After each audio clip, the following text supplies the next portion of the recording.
Today we are going to discuss about the valence bond theory. Valence bond theory. So here in valence bond theory, we know that the bonding will take place by overlapping of orbitals, right? Bonding will occurs by overlapping of orbitals.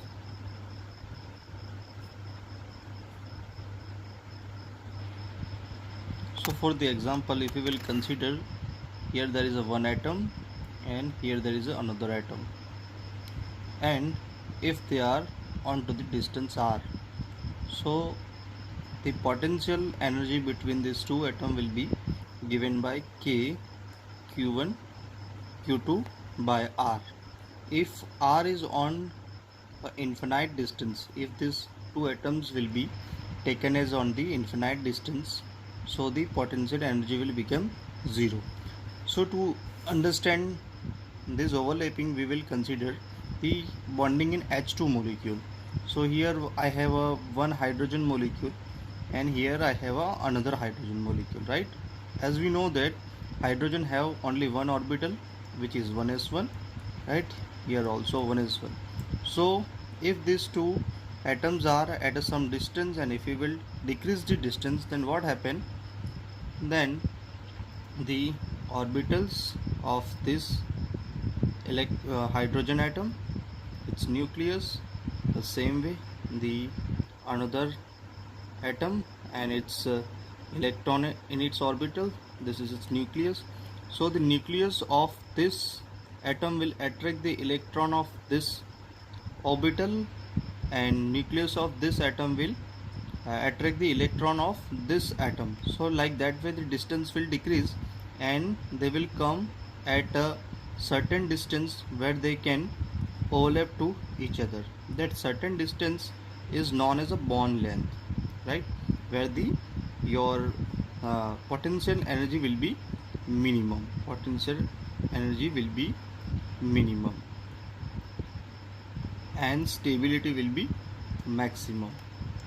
Stability will be maximum, right? So how we can count that potential energy actually? So to count the potential energy, as we know that here there are protons and electrons are involved, so there are some kind of repulsive forces and attractive forces are there. But when two atoms are approaches to each other, right, here like in this case, when they are certain distance, the amount of attractive forces will be maximum. So for the potential energy, we can given like this way, where k q1 q2. So here we are considering that attractive forces are maximum. So attraction can be only occurs when the one value is in positive and one value is in negative. So overall, if we will decrease the value of r, right, which is the distance between the two atoms, then what we will get, the overall potential energy will be in negative, right? So by decreasing the distance r, actually potential energy will be decreased. Potential energy will be decreased, right? And stability will increase. And stability will increases. So what happen if we will just continuously decrease the distance? As we know that once we had achieved the overlapping, the maximum overlapping and maximum stability, but still what I will do, still I will decrease the distance. So as I had told you that this distance will be called as the bond length, but still I will, what I am doing, I am decreasing the distance, I am just decreasing the bond length or something like that. Then I will say that the value of r is less than the bond length d. Suppose this is your bond length d, then what happen? Then the two nucleus will come so close to each other, the same way two electron will so close to each other, and the repulsive forces will dominate than the attractive forces.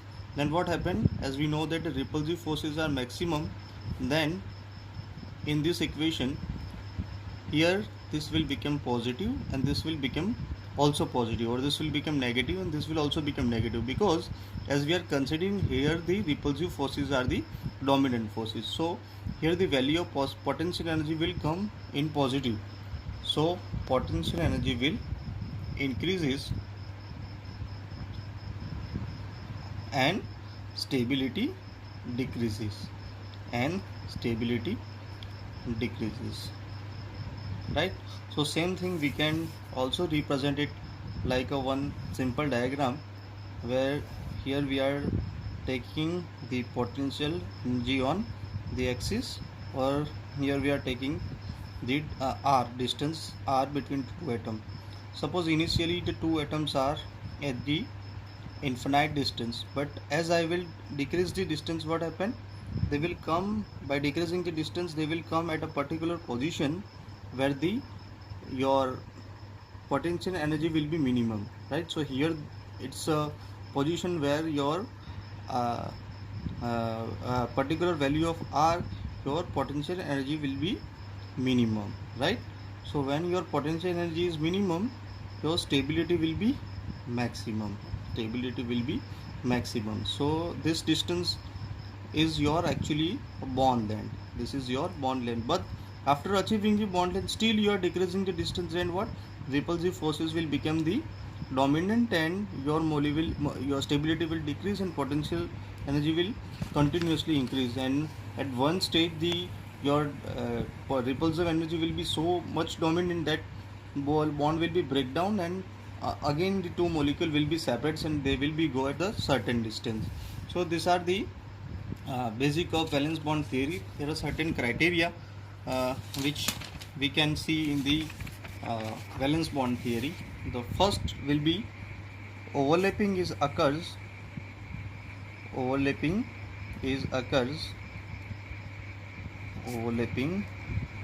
occurs between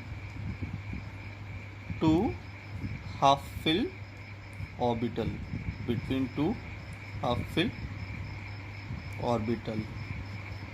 in some region, right?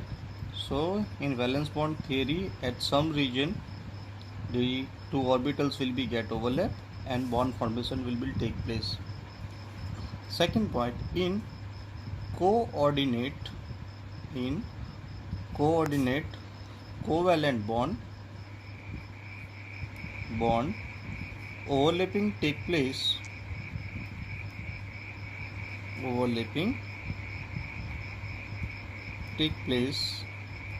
between filled orbital and vacant orbital. So using the coordinate covalent bond, the electron will donate by, or electron will be shared by only one orbital, right?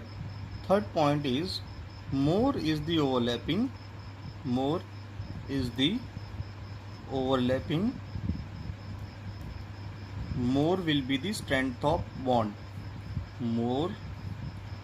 the strength of bond, it means that more stronger will be the bond, more will be the strength of bond, right? So here we can say that the directional orbitals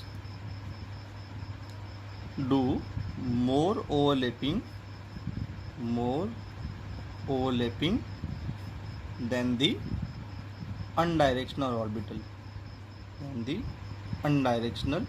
orbital. What is mean by directional and undirectional orbital? Such as example, if you will take the s orbital, right? So the electron density in the s orbital in every direction are same. Like if I will go in this direction or this direction, the electron densities are same. So this is undirectional orbital, that is why it is considered as the undirectional orbital, right? So if the overlapping occurs with such kind of orbitals, that overlapping will be not that much. But if you will consider some directional orbitals such as p orbital or d orbital, where the electron density are particular in some region or some area, right? So here it is considered as the directional orbital, and it will do more overlapping. So for the example, we can say that the if overlapping is occurring between the two d orbital, or overlapping is between the two s orbitals, so here will be more overlap, right? So here will be the more strength of bond, here bond will be the more strengthened. Or in some way we can also describe it like the on the basis of size. As we know, the s orbital, a size of s orbital is less than p orbital, p is less than d orbital, and d is less than f orbital. This is the order of size, right? So if overlapping occur, right, so on the basis of this we can say the 3s overlapping is less than 3s 3p overlapping, 3s 3p overlapping is less than 3p 3p overlapping, and it is less than 3d overlapping, because here the size play the major role, because s orbitals have a lesser size, so lesser overlapping.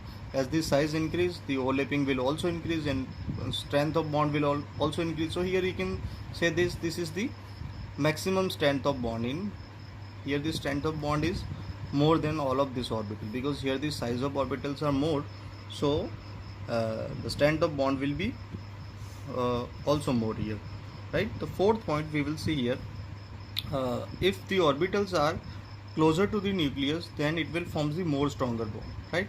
If orbitals are more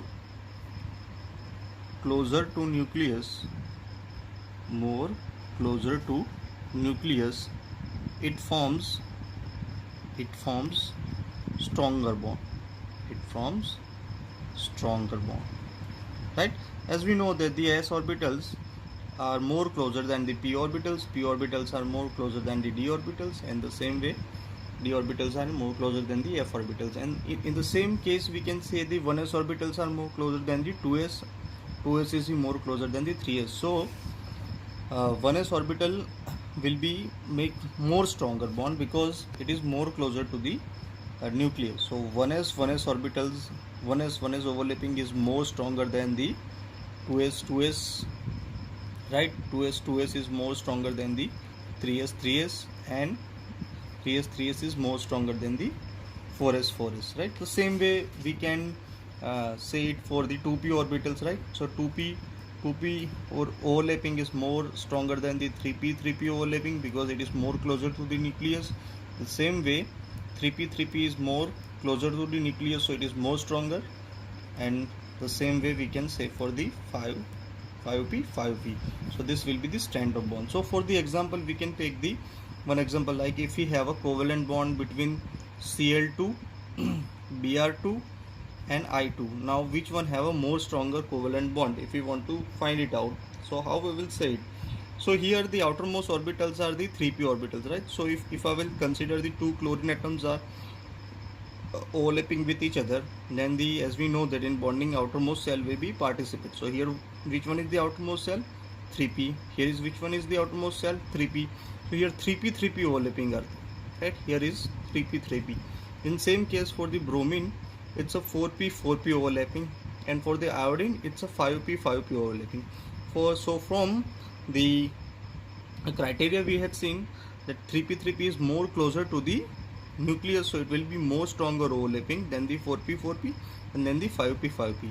So the here is more overlapping than the bromine, here is more overlapping than the iodine. The strength of bond will be chlorine is more stronger than the bromine is more stronger than the iodine in the bond, right? Same way, the more stronger the bond, the more lesser will be the bond length, right? So here stronger bond is there, so lesser bond length will be there. So for the bond length we can say that Cl2 is less than Br2 is less than I2. This will be order of bond length, right?